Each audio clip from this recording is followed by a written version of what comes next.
Hello friends, welcome to defence matrix. तो आज का जो वीडियो है ये ऑपरेशन सिंदूर पर है। 1 साल ऑपरेशन सिंदूर को हो गए हैं और आज के इस वीडियो में हम हर एक डिटेल्स को टच करने वाले हैं। पाकिस्तान की साइड से क्या प्रोपेगेंडा चला, हमारे ऑपरेशंस कैसे चले और उन एस्पेक्ट्स को भी कवर करेंगे जो कि पास्ट में नहीं किए गए हैं। इवन हम इंडिया के लॉसेस की भी बात करेंगे जिसको ओपनली डिस्कस नहीं किया जाता क्योंकि क्लैरिटी नहीं है, और उसके बाद एक कंक्लूजन ड्रॉ करने की कोशिश करेंगे। ये आपका एकमात्र गो टू वीडियो होगा जिसके थ्रू आप ऑपरेशन सिंदूर और उससे रिलेटेड जितने भी एस्पेक्ट्स हैं सबको कवर कर पाएंगे। तो इसकी शुरुआत होती है पहलगाम अटैक से। 22 अप्रैल 2025 को बैसारन वैली में पहलगाम के पास अटैक हुआ था, जहां पर सिविलियंस को जो कि निहत्थे थे, घूमने आए थे, उनका धर्म पूछ के गोली मारी गई थी। इसमें मेल्स को डायरेक्टली टारगेट किया गया था और फीमेल्स और बच्चों को छोड़ दिया गया था। तो करीबन 26 सिविलियंस जो हैं उनकी डेथ हुई थी और 20 जो हैं इंजर्ड हुए थे। तो इसमें 3 पाकिस्तानी टेररिस्ट थे, फैजल जट, हबीब ताहिर और हमजा अफगानी। इन्होंने 2023 में बॉर्डर क्रॉस किया था और ये पाकिस्तानी बैक्ड थे। बाद में इनको भी मारा गया, इसके बारे में हम चर्चा करेंगे। लेकिन उससे पहले हुआ ऑपरेशन सिंदूर जो कि 7 मई से स्टार्ट हुआ था। तो ये चीज़ कंफर्म हो गई थी कि ये पाकिस्तानी बैक्ड है। और इससे पहले जो पाकिस्तानी आर्मी चीफ उस समय थे, आसिम मुनीर, अब तो फील्ड मार्शल हो गए हैं, उन्होंने एक रेडिकल स्पीच दी थी जहाँ पर उन्होंने क्लियरली कहा था कि हिंदू और मुस्लिम के बीच में डिस्टिंक्शन जो है ये आपको बच्चों को भी पढ़ाना है, और उसको इन्होंने पहलगाम अटैक में प्रैक्टिकली एग्जीक्यूट किया। तो ये चीज़ किसी से छुपी नहीं है। जो पाकिस्तानी मिलिट्री है ये पूरी तरीके से वहाँ की जो टेररिस्ट ऑर्गेनाइजेशंस हैं उनको बैक करती है, और इवन जो वहाँ की टेररिस्ट ऑर्गेनाइजेशंस हैं ये इनके फाइटिंग विंग की तरह ही एक्ट करते हैं। और ये वेल एक्नॉलेज फैक्ट है, खाली इंडिया में ही नहीं है बल्कि दुनिया की दूसरी कंट्रीज भी इस फैक्ट को एक्नॉलेज करती हैं। उसका भी एक प्रूव है जो कि हम इस वीडियो में अटैच करेंगे। तो इनिशियली इस अटैक की जो रिस्पॉन्सिबिलिटी है द रेजिस्टेंस फ्रंट यानी कि TRF द्वारा उठाई गई, जो कि एक प्रॉक्सी टेररिस्ट ऑर्गेनाइजेशन है पाकिस्तान के लश्कर-ए-तैयबा की, LAT की। तो जब ये अटैक हुआ तब तो इन्होंने रिस्पॉन्सिबिलिटी उठा ली, लेकिन जब इंडिया ने कहा कि हम रिटेलिएट करेंगे तब तुरंत ही इसका डिनायल आ गया। मे बी एस्केलेशन को देखते हुए ऊपर से प्रेशर आया हो कि इसकी रिस्पॉन्सिबिलिटी ना ली जाए, लेकिन ये चीज़ साफ थी कि यहाँ पर जो अटैक है ये Pakistan based LAT backed TRF ने किया था। तो इंडिया द्वारा ये पहले ही अनाउंस कर दिया गया कि हम सबको यहाँ पर टारगेट करेंगे, चाहे इनके बैकर्स हों, चाहे ये ऑर्गेनाइजेशंस हों। और इस चीज़ को पाकिस्तान ने समझा और वो पहले से ही क्लेम करना स्टार्ट करने लगे कि इंडिया हम पर अटैक करने वाला है, यानी कि वो पूरी तरीके से अलर्ट पर थे। तो पाकिस्तान की मिलिट्री की पेट्रोलिंग स्टार्ट हो गई। बॉर्डर की साइड से इन टेररिज्म ब्रीडिंग ग्राउंड्स को पीछे कर लिया गया और अपनी साइड से पाकिस्तान जितने प्रिकॉशंस ले सकता था उन्होंने लिए। उसके बाद भी इंडिया द्वारा 7 मई की रात को 9 टेररिस्ट इंफ्रास्ट्रक्चर पर अटैक किया गया, जिसमें से 2 जो हैं ये पाकिस्तान के काफ़ी अंदर थे। तो जो 2 पाकिस्तान के काफ़ी अंदर टारगेट्स थे उनको एयरफोर्स द्वारा अटैक किया गया, और बाकी जो 7 टारगेट हैं उनको आर्मी द्वारा अटैक किया गया। ये मैप आप देख सकते हैं। तो इसमें मुरीद के और बहावलपुर में एयरफोर्स ने अटैक किया। बाकी जो आपको सियालकोट, चक आमू, मुजफ्फराबाद, बाग, गुलपुर, भीमबर, कोटिली दिखाई दे रहा है, इन सब पे आर्मी ने अटैक किया, जहां पर आर्टिलरीज और लॉइटरिंग मिनेशंस का इस्तेमाल किया गया। और इस बार जो अटैक हुआ उसके वीडियो फुटेजेस भी रिलीज करी गई। तो बालाकोट स्ट्राइक के टाइम पे जो सबूत मांगा जा रहा था वो इस बार कलेक्ट किया गया और ये चीज़ रिलीज भी करी गई। तो ये 9 टारगेट्स सक्सेसफुली डिस्ट्रॉय किए गए, इनके वीडियो फुटेजेस अवेलेबल हैं। साथ में पाकिस्तान की साइड से भी जो वीडियोस निकाली गई हैं वहाँ पर डिस्ट्रक्शन के लेवल को देखा जा सकता है। तो इंडिया का जो ऑब्जेक्टिव था वो यहाँ पर पूरा हुआ, लेकिन पाकिस्तान की साइड से फिर क्लेम आना स्टार्ट हो गया कि हमने 5 एयरक्राफ्ट इंडियन एयरफोर्स के गिरा दिए हैं। तो इंडिया की साइड से शुरुआत में इसमें कुछ कहा नहीं गया, और लॉजिकली नहीं कहा गया क्योंकि कॉन्फ्लिक्ट के दौरान आप अपने एनिमी को इन्फॉर्मेशन फीड नहीं करना चाहेंगे, ये बेवकूफ़ी होती है। इसलिए कितने नंबर्स गिरे इसके बारे में एयरफोर्स ने चर्चा नहीं करी, लेकिन लॉसेस को एक्नॉलेज ज़रूर किया गया।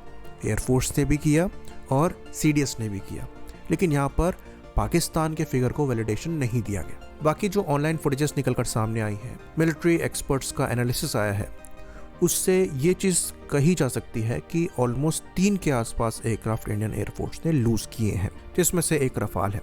तो भटिंडा के पास जो आपको इंजन का रैकेज दिख रहा है ये लाइकली रफाल का M88 ही है। और इसके लिए भी मल्टीपल मीडियाज़ द्वारा आर्टिकल लिखे गए हैं जहाँ पर ये चीज़ क्लैरिफाई होती है। जैसे कि रफाल के जब अपग्रेड की बात होती है तो 35 रफाल की ही बात करी जाती है, तो लाइकली एक लॉस है और ये चीज़ एक्नॉलेज करने वाली है। पर पाकिस्तान का क्लेम यहाँ पर 3 रफाल का है और इस चीज़ के लिए उन्होंने एक गोरा भी हायर किया था, एलन वॉन्स, जिसने एक आर्टिकल लिखा है एयरफोर्स मंथली मैगजीन के लिए जहाँ पर उसने पाकिस्तान के इस क्लेम को सामने रखा। साथ में उसने गलती ये कर दी कि सीरियल नंबर भी यहाँ पर लिख, तो अगर सीरियल नंबर यहाँ पर नहीं लिखे होते तब आप इस झूठ को प्ले आउट करते चले जाते, लेकिन क्योंकि सीरियल नंबर मेंशन कर दिए गए तो इस झूठ को एक्सपोज करने में आसानी हो गई। तो इंडियन मीडिया चैनल की कवरेज में रफाल को जब दिखाया गया तो वहाँ पर BS-021 भी दिखाया गया, साथ में रिपब्लिक डे फ्लाई पास्ट में BS-022 भी दिखाई दिया जो कि एलन वॉन्स ने क्लेम किया था। तो ये जो नंबर बढ़ाए जा रहे थे वो इसलिए बढ़ाए जा रहे थे क्योंकि इंडिया की साइड से क्लैरिटी नहीं दी जा रही थी ऑपरेशनल रीजंस की वजह से। तो वहाँ पर उनको रूम मिल गया था प्रोपेगेंडा को प्ले आउट करने का, और जो एक आध क्रैश साइट फुटेजेस आई उनका भी सपोर्ट इनको मिल गया, जिसकी वजह से इन्होंने एक जहाज को 3 और 4 बना दिया। बाकी जो 2 क्रैश साइट्स की और फुटेजेस आती हैं, अब वो किस टाइप के हैं ये हम एक्नॉलेज नहीं कर पाएंगे, लेकिन एक जगह पर जहाँ पर ड्रॉप टैंक गिरा है उसे भी ये एयरक्राफ्ट लॉस बताते हैं, वो नहीं है, ये चीज़ हम कंफर्म कर सकते हैं। ड्रॉप टैंक ज़रूरत पड़ने पर गिराने के लिए ही होते हैं, वो कुछ प्रूफ नहीं करते, उसे ये प्ले आउट करने की कोशिश करते हैं एयरक्राफ्ट लॉसेस है, नहीं है।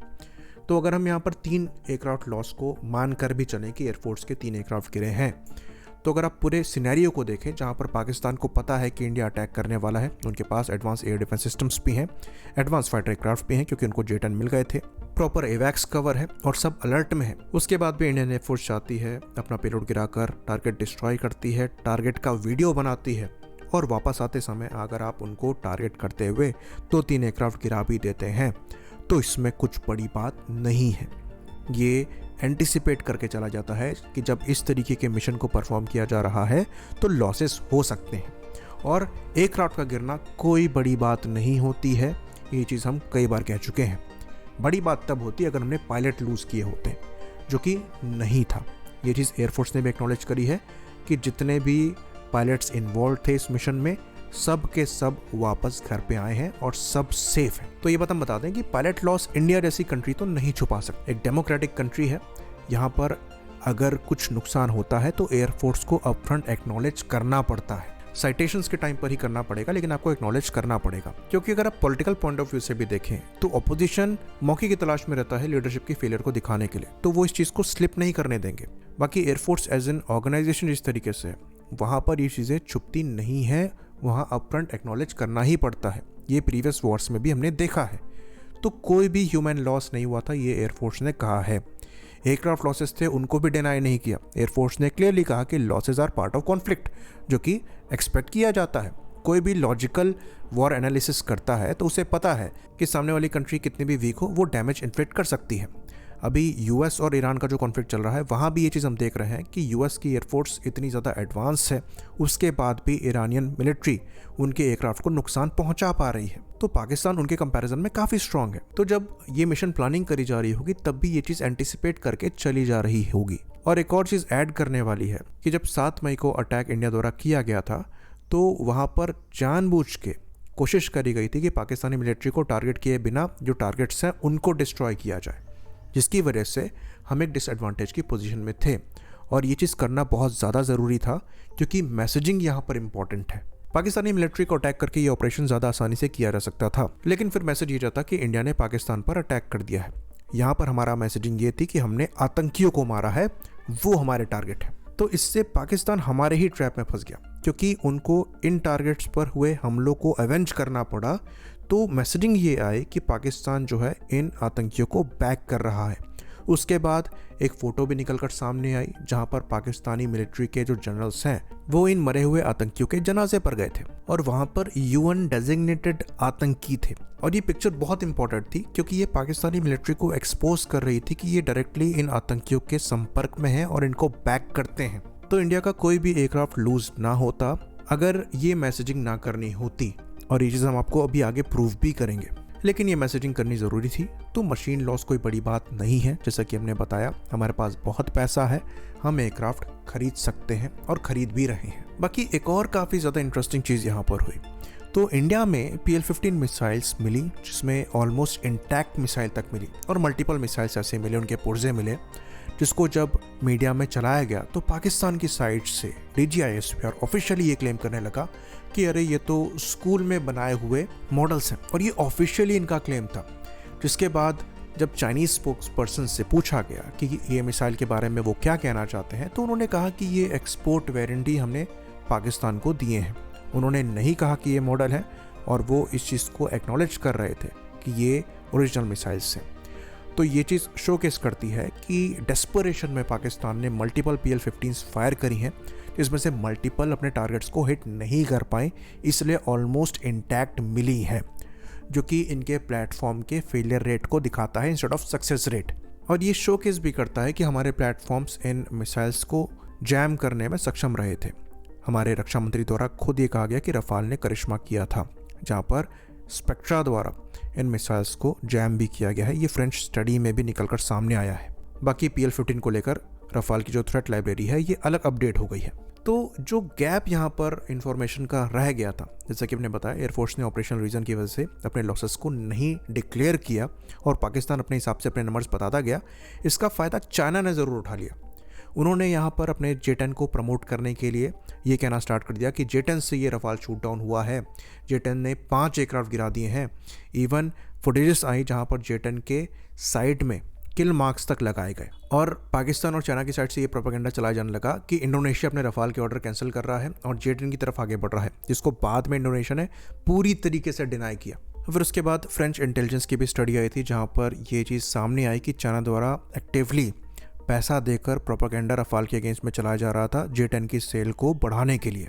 इवन अमेरिकन स्टडीज़ में भी ये चीज़ सामने आई है। खैर, ये तो 7 मई की बात है, मैं आगे की बात करते हैं। अब पाकिस्तान के पास क्या था कि उनको जवाब देना था, क्योंकि बेइज्जती हो जाएगी। तो उन्होंने, क्योंकि हमारे यहाँ तो कोई आतंकी है नहीं, सीधे सीधे इंडियन मिलिट्री पर अटैक कर दिया, जिसमें उनके मल्टीपल ड्रोन से इंटरसेप्ट किए गए, साथ में उनके द्वारा रॉकेट्स भी फायर किए गए, और उसके जवाब में नेक्स्ट डे इंडिया की साइड से लॉन्चिंग मिनेशंस को फायर किया गया, जिसके अंतर्गत लाहौर में इनके जो HQ-9 एयर डिफेंस सिस्टम है, जो कि इनके सबसे advance long range air defence system माने जाते हैं, उनको न्यूट्रलाइज किया गया, जिसकी फोटो निकलकर सामने भी आई। तो ये इनके लिए बड़ा लॉस था। उसके बाद जितने भी अपने लॉन्चिंग मिनेशंस थे, उसको इन्होंने अपने एयर डिफेंस सिस्टम से इंटरसेप्ट करने की कोशिश बंद कर दी। ये चीज़ इनके डिफेंस मिनिस्टर द्वारा भी एक्नॉलेज करी गई कि हमारे जो लॉन्चिंग मिनेशन आ रहे हैं, यानी कि इंडिया की साइड से जो लॉन्चिंग मिनेशन जा रहे हैं, ये पाकिस्तान के एयर डिफेंस सिस्टम्स की पोजीशन को पता करने के लिए इस्तेमाल किए जा रहे हैं, और इसलिए इनको रोकने के लिए ये अपनी एंटी एयर गन का इस्तेमाल कर रहे हैं।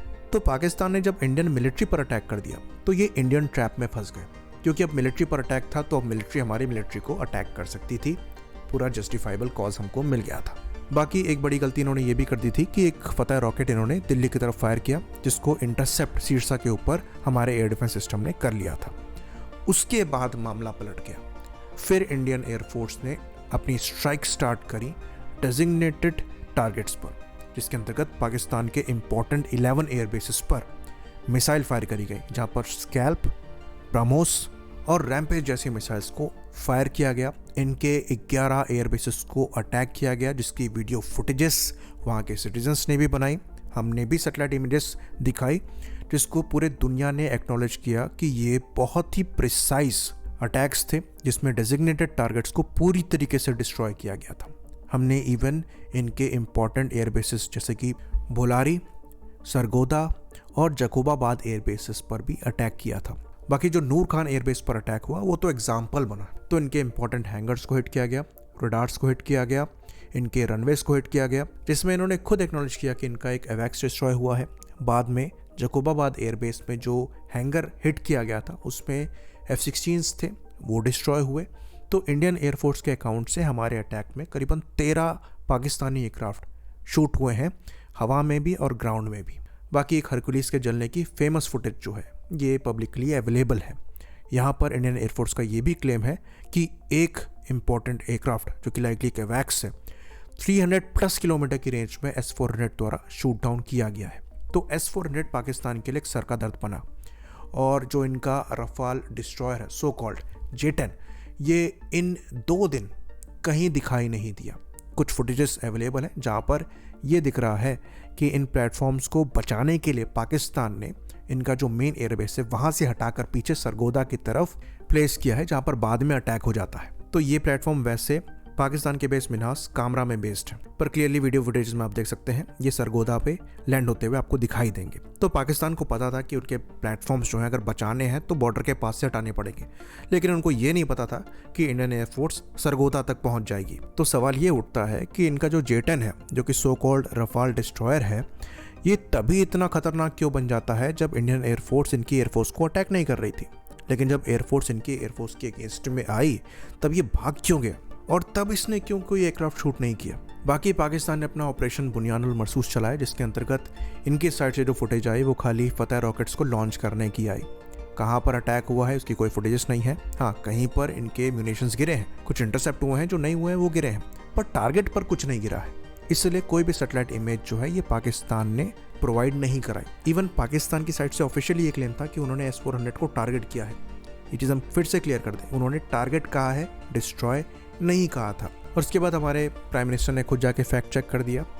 S-400 के लॉन्चर के साथ उनकी फ़ोटो आई, उसके बाद उसके कमांड सेंटर के साथ फ़ोटो आई। फिर पाकिस्तान क्लेम करने लगा कि हमको चीज़ बोर्ड रडार दिखा दो। तो पाकिस्तान की साइड से फिर गोल पोस्ट चेंज होने लग गए कि नहीं, हमने ये डिस्ट्रॉय किया है, हमने वो डिस्ट्रॉय किया है, जबकि सबूत उनकी साइड से एक भी नहीं आए हैं जहाँ पर वो प्रूव कर पाएँ कि S-400 इंडिया का डिस्ट्रॉय किया गया है।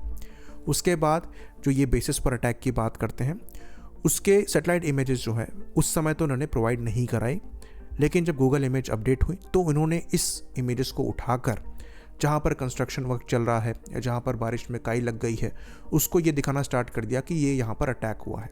और अच्छी बात यहाँ पर ये है कि इंडिया की साइड से इस चीज़ को अनमास्क नहीं किया गया या फिर इस प्रोपेगेंडा को डिस्ट्रॉय नहीं किया गया, बल्कि एक थर्ड सोर्स ने ये काम किया है।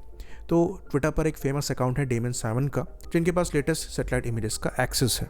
तो उन्होंने इन सारे प्रोपेगेंडा को एक एक करके एक्सपोज किया है और ये शुरुआत से करते आ रहे हैं, और पाकिस्तान की साइड से इसका एक भी काउंटर नहीं आ रहा है। तो कहीं कहीं पर पुराना कंस्ट्रक्शन चल रहा है, उसको ही यहाँ पर डैमेज बता दिया इन्होंने, कहीं कहीं पर काई लगी है तो उसको डैमेज बता दिया है, कहीं कहीं पर कोई भी ब्लास्ट साइन नहीं है लेकिन काई पड़ गई है या फिर कंस्ट्रक्शन के लिए काम किया जा रहा है तो वहाँ पर इन्होंने बता दिया है कि डैमेज है। और ये सब डेमन साइमन ने टाइमलाइन के साथ एक्सपोज करी है, जहाँ पर उन्होंने before and after images provide कराकर सब अनमास्क किया है। इवन हाल ही में DGA ISPR ने एक वीडियो में एक डैमेज का सैटेलाइट इमेज शो किया है और उसको भी एक्सपोज करते हुए डेमन साइमन ने दिखाया कि वो इमेज एक्चुअल में 2016 की। तो पाकिस्तान की साइड से ऑपरेशन सिंदूर के बाद से एक ही गोल रहा है कि किसी भी तरीके से, क्योंकि सबूत बहुत ज़्यादा है, ये प्रूव किया जाए कि हम सक्सेसफुल रहे थे ऑपरेशन बुनियानुल मरसूस में, क्योंकि उसका कोई प्रूफ एक्चुअल में एग्जिस्ट नहीं करता है। तो उनके लिए बॉट्स अकाउंट को पे करना, प्रोपेगेंडा को फैलाना और जो डिबंक हो गए हैं उसको छुपाना, ये गोल रहा है और अभी भी वही काम चल रहा है। जो एक दो क्रैश की इमेजेस अवेलेबल हैं जो इंडिया की साइड से लॉसेस हुए हैं, उनको वो बढ़ा चढ़ा कर दिखा रहे हैं, उसको घुमा फिरा के उसके अगेंस्ट में प्रोपेगेंडा बनाया जा रहा है, क्योंकि उन्हें पता है पाकिस्तानी क्वेश्चन नहीं करेंगे, इतने बुद्धि नहीं है। इवन पाकिस्तान ने अपने ऑब्जेक्टिव्स के बारे में भी कुछ नहीं कहा है। तो इंडिया द्वारा खाली ऑपरेशन सिंदूर में अटैक नहीं किया गया था, बल्कि जो इंडस वाटर ट्रीटी है उसको भी अबेंस पर रखा गया है। तो ऐसा नहीं है कि इंडिया ने पानी रोक दिया है, लेकिन इंडिया पानी रोकने पर काम कर रहा है। ये चीज़ तुरंत नहीं हो पाएगी, इसमें समय लगेगा, बांध तुरंत नहीं बनता है, लेकिन हमारे हाथ में कंट्रोल है कि हमें कितना पानी देना है, कब छोड़ना है। पहले की तरह पाकिस्तान को हमें इन्फॉर्म करने की ज़रूरत नहीं है, हम इस पानी को डाइवर्ट भी कर सकते हैं, जिस पर हम काम कर रहे हैं। तो जो पाकिस्तान क्लेम करता है कि इंडिया ने सीज़ फायर किया है क्योंकि हम यहाँ पर इतने इफेक्टिव थे, तो सवाल ये उठता है कि इंडस वाटर ट्रीटी अभी भी अबेंस पे क्यों है। जब आप स्ट्रांग थे तो आपको मनाना चाहिए था कि इंडिया इंडस वाटर ट्रीटी को फिर से अपने ओरिजिनल स्टेट में लाए, पर ऐसा क्यों नहीं किया गया। इवन पाकिस्तानी ये तक नहीं पूछ रहे हैं कि इनके आर्मी चीफ फील्ड मार्शल कैसे बन गए, जबकि रियलिटी ये है कि इस पूरे ऑपरेशन में इंडिया के भी लॉसेस हुए हैं, लेकिन पाकिस्तान का बहुत हैवी लॉस हुआ है। 150 के अराउंड इन्होंने आदमी लूज़ किए हैं, जिसकी पूरी लिस्ट एक मीडिया चैनल द्वारा रिलीज़ कर दी गई थी, बाद में उसको हटाना पड़ गया था। पर लकीली यह लिस्ट हमारे पास है, जहाँ पर आप देख सकते हैं कि एयरफोर्स के भी कई ऑफिसर्स शहीद हुए हैं। सेम चीज़ इनकी आर्मी के साथ भी है। पर ये देश इतना बेशर्म है कि जो एक्चुअल में कमियां हैं उसको एक्नॉलेज करके सही करने के बजाय ये प्रोपागेंडा करके आसिम मुनीर को पाकिस्तान की पावर पर रखना चाहते हैं। इंडिया द्वारा इतनी अच्छी परफॉर्मेंस के बाद भी उन एरियाज़ पर काम किया जा रहा है जिस पर हम और अच्छा कर सकते थे। लेकिन पाकिस्तान की साइड से आपको खाली इनके आसिम मुनीर की डिफरेंट ट्रिप्स सुनाई देंगी, साथ में यहाँ से लोन आ रहा है ये सुनाई देगा, साथ में ये अमेरिका गए हैं ये सुनाई देगा। डिफेंस के लिए ये क्या कर रहे हैं ऐसा कुछ भी आपको सुनाई नहीं देगा। तो इस देश का एक्चुअल में कुछ नहीं हो सकता। नेक्स्ट कॉन्फ्लिक्ट में इनको और औकात दिख जाएगी और इंडिया ने साफ कर दिया है कि ऑपरेशन सिंदूर जो है ये कंटिन्यू है और कल को अगर पाकिस्तान द्वारा फिर से किसी तरीके के एफर्ट किए जाते हैं तो उसका जवाब इसी तरीके से दिया जाएगा। बाकी जो पहलगाम में अटैक हुआ जिसकी वजह से ये सारे ऑपरेशन को चलाया गया और वहाँ पर जो आतंकी इन्वॉल्व थे उनको भी जुलाई 2025 में ऑपरेशन महादेव के अंतर्गत मार गिराया गया। तो यहाँ पर उनकी इमेजेस भी हैं लेकिन हम पोस्ट नहीं कर सकते क्योंकि वो दिखाने लायक नहीं है। तो पहलगाम हमले का सारा बदला इंडिया द्वारा लिया गया था। आई होप इन्फॉर्मेशन यहाँ पर क्लियर रही हो। इसी बात पर इस वीडियो को हम खत्म करेंगे। लाइक करिए, सब्सक्राइब करिए। जय हिंद।